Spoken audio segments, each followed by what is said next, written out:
আচ্ছা, আপনি বলুন প্রতিনিয়ত দাম হচ্ছে এটা, যেহেতু আমাদের এখানে রোহিঙ্গা যুদ্ধ এলাকা 1 নম্বর, আর এনজিওর লোকগুলো আসা যাওয়া করে, এখানে দাম দর করে। এখনো কোনো পুলিশের কোনো কি নেই।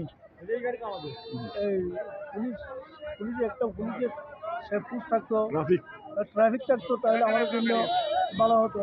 ছাত্ররা নিরাপদে পার হতে পারতো। তারপরে আর এখানে সরকারের সরকারের নিয়ন্ত্রণ থাকা উচিত ছিল আমাদের। সরকারের কোনো কিছু নিয়ন্ত্রণ নাই। কোনো একটা আপনি কি চান এটা বলুন, কি চান, এখানে কি চান, হুম?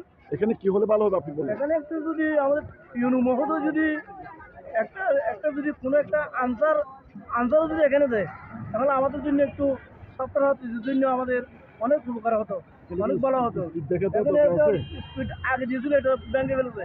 যদি আবারও একটা স্পিড দেয়, তাহলে আমাদের জন্য ছাত্রছাত্রীদের জন্য অনেক অনেক সুবিধা হতো, তাদের জন্য ভালো হতো, জনগণের জন্য বা এনজিও চালকদের জন্য বা আসলে যারা করে তাদের জন্য অনেক অনেক ভালো হতো। থ্যাংক ইউ বকুল ভাই।